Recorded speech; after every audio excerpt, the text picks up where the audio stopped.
Hello everybody and welcome to Nathan on Shuffle, and this is my latest episode of New Music Shuffle, where I talk about a variety of different albums that I've been enjoying from the past month or so, and give you guys some recommendations for those of you who like the same style of music as me. So I give a rundown, hopefully somewhat quickly, of the album and give a short review about it so you can hear what it's about and what style of music and see if it's something you might enjoy, and then hopefully you'll take at least one of these albums that I talk about and listen to it on your own and hopefully discover some great new music. So I did part one of this show. Really, this is covering the last 2 months, so it was a lot of albums to cover, so I split it up into two shows. You can check out the first show that has already been put out in the previous week, but now we're delving into part two, so hopefully you'll check out part one if you haven't yet, and come back here and check out this next group of albums. 5 really solid albums that have come out somewhat recently in the last month or so that I've really been enjoying and feel like you might enjoy as well. So getting it started here, we've got the first album that I want to talk about, and this is the self-titled record from new group A to Z.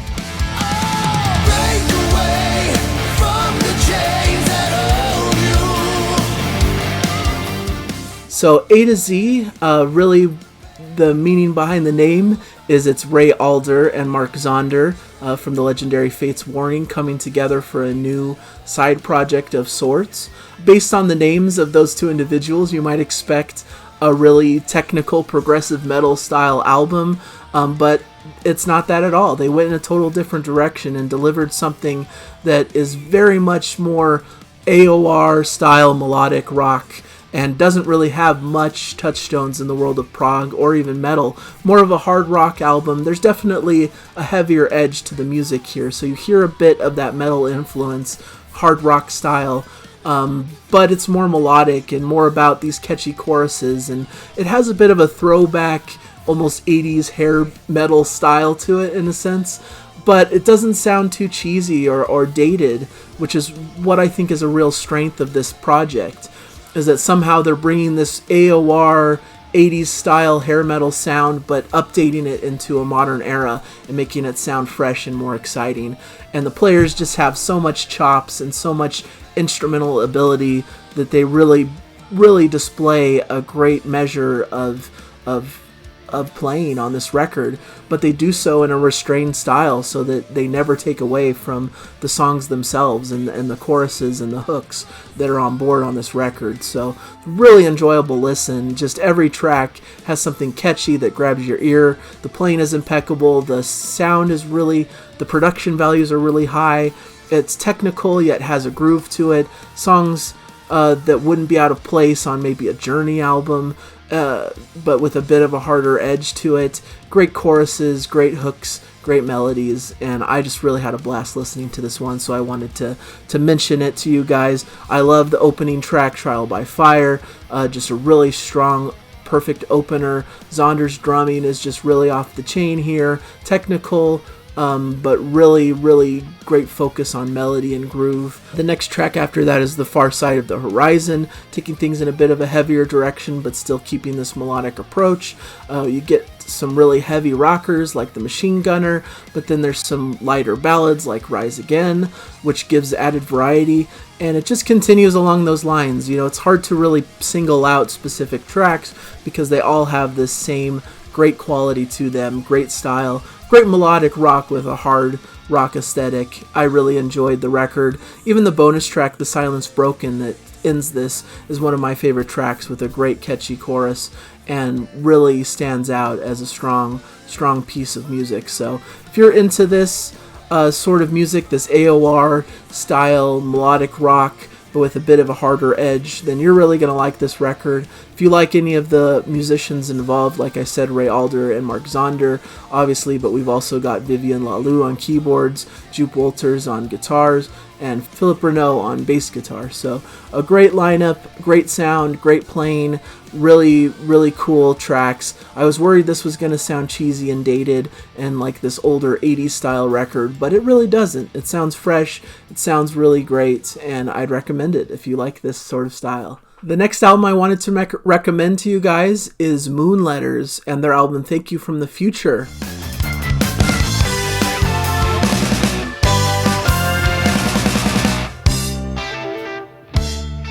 Now, this is a very interesting band hailing from the Seattle area in the U.S. This is, I believe, their second major release here, and they're an eclectic group who do a very cool throwback retro style of symphonic prog with some psychedelic and classic rock influences. So you're really hearing a lot of those great influences from the classic bands like Yes, Genesis, Gentle Giant, King Crimson. So you're definitely hearing a lot of that in the makes into this melting pot of creativity and different influences, but they bring a more modern edge to the sound that I think updates it into the newer century. So really interesting direction of music. It reminds me a lot of the Bubble Math record that I recommended in an earlier iteration of this new music shuffle style show. Bubble Math has the same kind of eclectic nature, but has a lot of those same influences. And I feel similarly about Moonletters. They have a very, what I like to call a stream of consciousness sort of style, where the music just goes in a lot of different directions and is adventurous and takes you on a journey. And sometimes it's hard to grab hold of a lot of these hooks and melodies because they're constantly shifting and changing. There's different time signatures and different things going on in the music. So it always keeps your attention and grabs you, but keeps you a little bit on your toes because you're not sure what to expect next, which I really like, but I could see someone being a little bit thrown off by the chaotic nature that it can sometimes have. So Sudden Sun starts off with a bang with a frantic pace, constantly switching time signatures, constantly going in different directions, like I said, similar to Bubble Math and their kind of crazy, frenetic, eclectic style. The Harosa has a cool electric piano and fuzzy guitar, giving an almost funk feel with some interesting vocal harmonies. After a spacey interlude, we get a bouncy prog pop sort of feel, intercut with some heavy, almost metallic riffing. This leads into Mother River, which starts grandiose and epic before getting into that more frantic pace, continuing with some lush synthesizers and organ, propelling the track into almost a Yes-style early symphonic prog with bass patterns and urgent drum bursts. Really cool, interesting stuff going on here, leading into Isolation and Foreboding, which once again begins with a cool, funky bass line before synthesizers add a rainbow of colors to the sound. Bit more of atmosphere and space in this song, some interesting vocals and soaring guitar and synth soloing. Really cool and diverse listen. Brings to mind some of that atmospheric Floyd type feel to the makes, but is a really cool, eclectic track. Child of Tomorrow starts in a more psychedelic vein, maybe almost a hint of the Moody Blues in the organ backing. Some great vocal harmonies. There's a great section halfway through with some acoustic guitar before the band comes in for a more rocking section with exciting synth playing. It's just really cool, different music that takes you in a lot of different directions, but you can hear the influences bleeding through in these different tracks. Fate of the Alicorn is a quirky prog adventure, ending on a big bombastic epic note. Keyboards and guitar pyrotechnics and an orchestral march produce quite a power proggy finale. A really cool track, Yesterday Is Gone, is the final track with some more proggy fireworks on display, moving in many different directions and including some really tasteful flute work. So really, as you can tell from the description of these different tracks, it's eclectic style, really leans into these early prog influences, but brings them updated into a more modern context.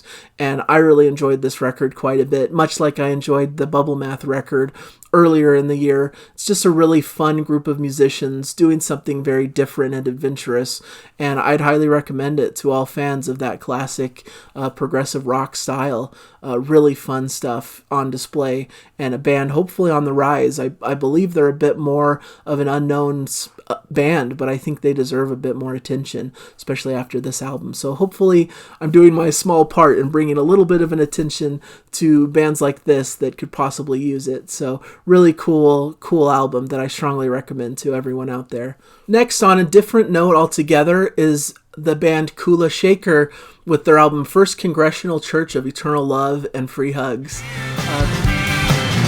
I'm loose and running free through the door and down the street. Once again, we're going into a completely new direction here. So Kula Shaker are not really a prog band per se. They're more of a psychedelic rock band that really lean hard into this late 60s Britpop feel to their sound and early 70s proto-prog psych stuff. So it's not really the traditional prog that you're used to hearing about on this channel. Much more of a retro vibe, like the more psychedelic era of the Beatles. You might hear a bit of The Who in their classic period. You might hear a bit of early Pink Floyd, the Kinks, Jimi Hendrix. Those are the types of artists that you can hear in this music. So it's a really interesting mixture. And I was just really captivated by this record, and it really stood out to me. I believe it was recommended to me by a subscriber, by someone in the comments, and I'm really grateful for the recommendation because I've just really been enjoying the heck out of this music. It's just really fun, great throwback retro style music. But I feel like I talked about last week the Birth album, which felt a little bit too retro in its style. Really felt like it was plucked out of that older era with some really dated production sounds to me, where this feels a bit more updated and modern in how the production sounds, even though the style of music is much more of a throwback to this early psychedelic pop era of the late 60s. So I think it's done really expertly well here. This is a band that came to prominence during the post-Britpop era in the late 90s and brought in a bit of influence from traditional Indian music and culture, thus why their name is Kula Shaker, which is inspired by King Kula Sekara, an Indian king from the 9th century. So similar to what the Beatles experimented with, especially George Harrison in particular, in this Indian mysticism, that's something that they definitely put into their sound that you can hear little touchstones of throughout. And this album is essentially a concept record, has these little short vignettes sprinkled throughout the album of this small church in a semi-fictitious English village called Little Sodbury. So these kind of mini sermons that come out throughout the different parts of the album, and it's meant to be a little bit humorous, I think. It's like this congregation meeting together in this big storm, and it's a church that's somewhat falling apart from the sounds of it, some leaky roofs, and these tiny people huddled together in one section, just telling stories and singing songs to make it through this dark, stormy night. But you hear a lot of these touchstones of, if you've ever attended church, these sounds and things that you might expect to hear from a typical congregation, and makes for an interesting backdrop for all of these different tracks that are found throughout. So I found that an interesting framework to set the album through. But when we get to the tracks themselves, there's just so much fun throwback Britpop style here that's really fun to listen to. Whatever it is, I'm against it. Starts the album proper with some great fuzzy Jimi Hendrix inspired guitar and a great groovy feel. Really fun throwback to the late 60s near pop vocal style. Hometown feels a bit like The Who to me, inspired with a bouncy melody and strong guitar work. Burning Down is a great folky song with a great sing-along chorus and great fuzzy lead guitar over a strumming guitar figure. Really great track. I love that one. Love and Separation is a more of a laid-back ballad. Gingerbread Man is just fun 60s psych pop. Really has that power pop feel baked into it that I really enjoyed. Really fun listen. Farewell Beautiful Dreamer has some flutes and a grand marching band sound. Maybe even a hybrid of early Pink Floyd and the Kinks on board on that one. Where Have All the Brave Knights Gone has a bit of a country flair, but also a little bit of a Beatles-inspired influence with some piano backing and slide guitar. I even find the vocalist to sound a bit like John Lennon in his vocal style, so really evokes this late period Beatles aesthetic to me as well, with the playing style and the sound of the vocals. Moving forward through some of the highlights, we got 303 Revisited, which is a bit of a Bob Dylan style tribute with a pleasant folky acoustic guitar and lots of lyrics, little bits of that Indian influence coming throughout that track. Once and Future King is maybe one of the more proggy moments that sounds like it could come from the Dark Side of the Moon era Pink Floyd. Really great synth work, atmosphere, really mellow and dreamy with some pleasant acoustic guitars. Really feels like you're floating amongst the clouds, and the song builds and builds in its intensity as it goes throughout. Just a really satisfying listen and one of the highlights of the album. I also really love After the Fall Part 2 and Part 3. Of course, there's a part 1 that's more of a lighter ballad, but parts 2 and 3 start off like a spaghetti western style with some Indian style sitar in the background before it settles into an infectious groove. Psychedelic guitar and organ stabs are super cool throughout the track, and it's just a fun, groovy psychedelic adventure. A great favorite of the album as well. So just a super fun, enjoyable listen. I just had a blast listening through this record. Just great melodies, great harmonies, great poppy late 60s vibe, really throwback to that psychedelic Beatles era, which I really adore as a huge Beatles fan. And so I recommend this album if you're into that stuff. Once again, it's not like the traditional prog. You're not hearing these big symphonic, Yes influences or anything.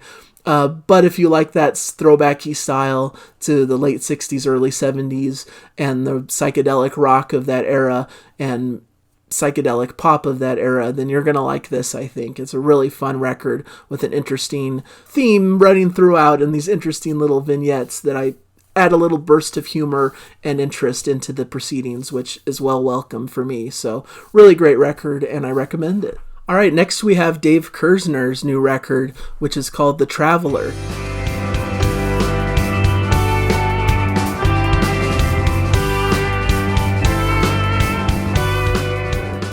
Now, Dave Kerzner is a songwriter, producer, keyboardist, and vocalist who is known for his work with the band Sound of Contact, which really only released one record, Dimensionaut, before breaking up, but it was quite a well-received record featuring Simon Collins on vocals, who of course is the son of Phil Collins.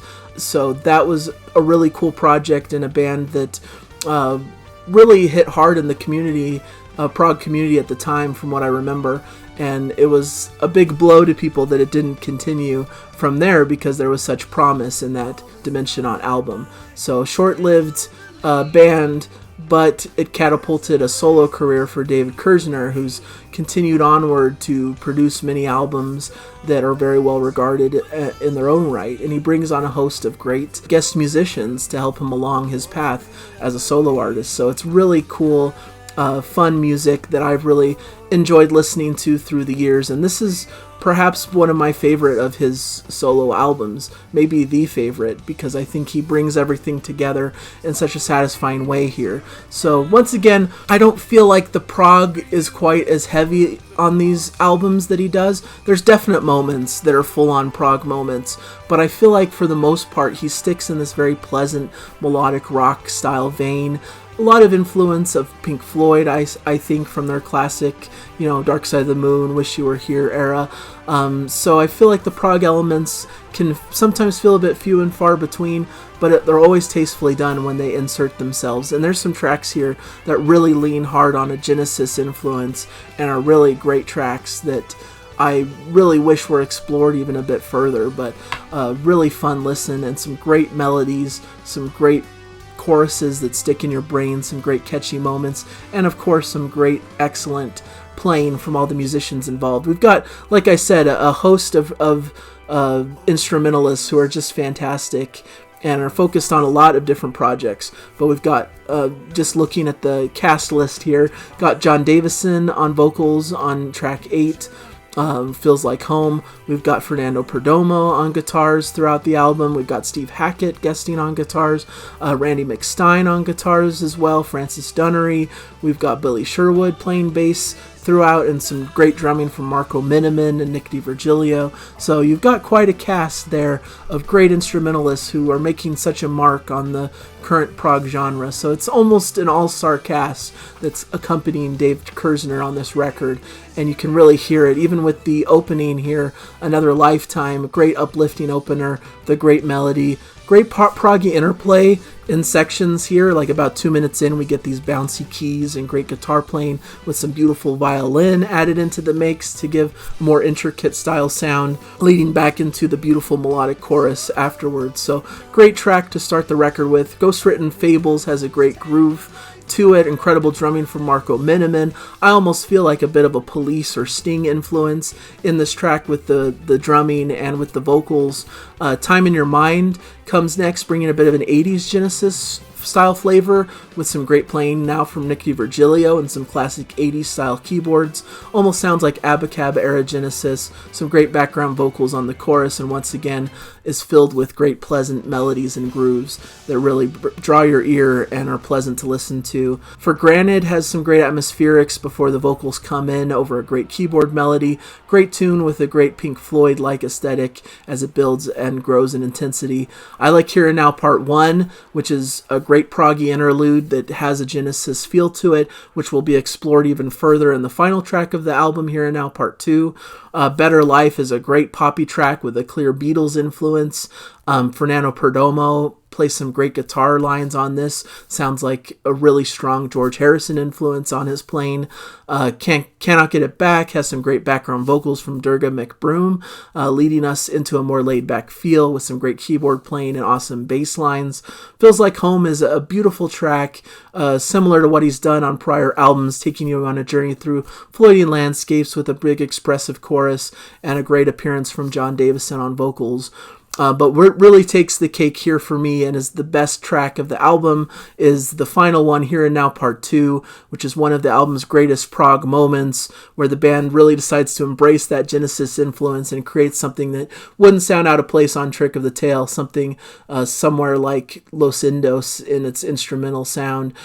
Phil Collins-inspired drumming and Tony Bates style synth lines makes this a really great classic-sounding Genesis song with some great vocals over top. So really great album with some great pop melodies, some great proggy influences in sections and moments, this great Genesis vibe, some Pink Floyd style influences, and a great cast of excellent musicians who are all playing at the top of their game. So definite recommendation. This is one to check out. Doesn't seem like the full album is available anywhere streaming-wise. Dave Kerzner likes to put his albums up for purchase on Bandcamp, and so you'll check it out there. I'll put a link in the description to check this one out. An incredible musician who only seems to be getting better with time. So really, really fun stuff. I really appreciate that. And that leads us into the final album that I'm going to be talking about, which is an album that came out fairly recently. This is Motorpsycho's new album, Ancient Astronauts.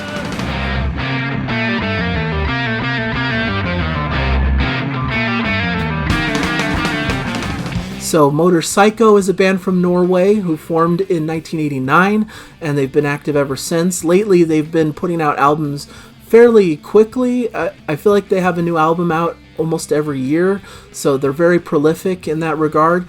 And they have this throwbacky retro style, this really psychedelic style, but it's really intense sounding and really has a lot of indie rock flair to it to bring it into a more modern direction as well. So it really has this great palette of influences from classic progressive rock, from psychedelia to indie rock of the current era. And so it's always a band that I've been interested in and wanting to get into, but I've struggled with because sometimes they can really noodle in these atmospheric moments for long stretches, and sometimes my attention can wander a bit and I'm looking for something to grab me a bit more, and so those moments don't grab me as much. But when they're good, they're really good, and they really have some great meaty, heavy riffs at times, and really have some excellent playing and sections that I can't deny. So they're a credible band, and I've really enjoyed this album in particular. And I think I like them most when they have a more compact album that is more focused. You know, this album is a lot shorter than some of their more recent albums. This is only a little over 40 minutes long, so it's a bit more palatable to me. Sometimes they're more extended works. I tend to drift in my attention and are a little bit harder for me to really get into. But I know that some of their big, sprawling, epic albums are well regarded. I'm not saying those aren't worthy of checking out and that they aren't great. It's just for my personal taste, I like this style of music in a shorter, more compact package. It helps me to have more focus and direction that I think is on display here. But really, you just kind of have to let the music wash over you and lay back and enjoy it and take this psychedelic trip with what they're trying to give you. So I think there's a lot of that here on this album. There's really only 4 tracks. The latter begins the album with some washes of atmospherics before the band punches in with high energy and a throwback 70s psych early prog style. This reminded me a bit of Wobbler, in fact, this retro prog style, but brought into a newer, more modern production style. I really liked it. Some great back and forth of these laid-back atmospheric sections, and then great bursts of energy that drive the song along. Some great classic rock riffs and an adventurous feel. This is a great opening track that brings the energy and excitement right at the start. The Flower of Awareness is the second track, which is more of just an ambient, short instrumental. It's only like 2 minutes long. And it really is just a lead-in into Mona Lisa Azrael, which comes next, which continues this atmospheric ambient sounds as it starts before it settles into more of a Pink Floyd-style groove. Great tight playing, some great bass grooves and drumming, and great guitars, and a lighter approach to the vocals at first, but about 5 minutes in, it picks up into a frenetic pace, a shuffle groove, psychedelic guitar noodling, leading into an almost chaotic proto-metal style section.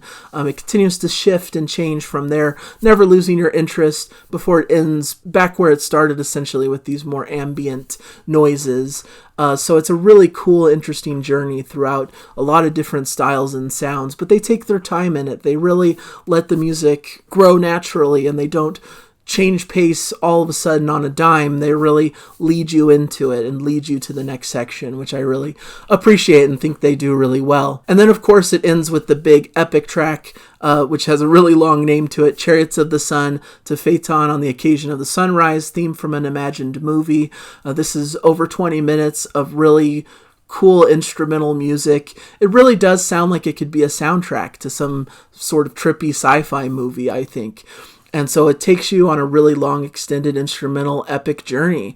Really has a great amount of psychedelia in the mix. Starts very understated with almost electronic skittering keyboard sounds on top of some bright, sparkly guitars. Takes its time, sets a mood for the listener before it moves into its next section. You hear some vocalizations in the background, and you get into this really heavenly repeated melody about 5 minutes in that really grabs my attention. The guitars get a bit fuzzier, things get a bit heavier as it continues, and it grooves along, and it moves in that sort of direction. They settle into some grooves for these extended periods of music. But they keep it always interesting with these different variations and swirling guitar sounds and big intense moments that really come at you and provide more energy and interest. So it's really quite a trip, I will admit, even though at points of it I felt like it could drag on a bit long for certain sections, but I think that's part of the nature of the music, so I can't really complain about that. I think it's what they're doing purposefully, to give you this mood and this feel and this extended play out in these different sections. So I really appreciate that.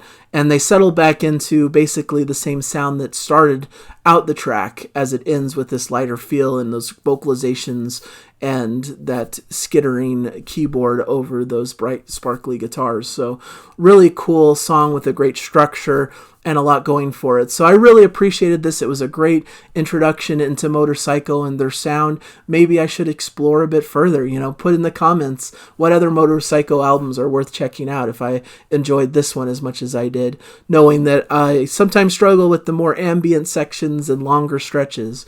So I know that that's a hallmark of their sound. So trying to get into them and really dive into their sound. So another recommendation and another great slate of albums to recommend. So hopefully you guys enjoyed some of the albums here that I had to focus on. Hopefully it'll encourage you to check out some new music.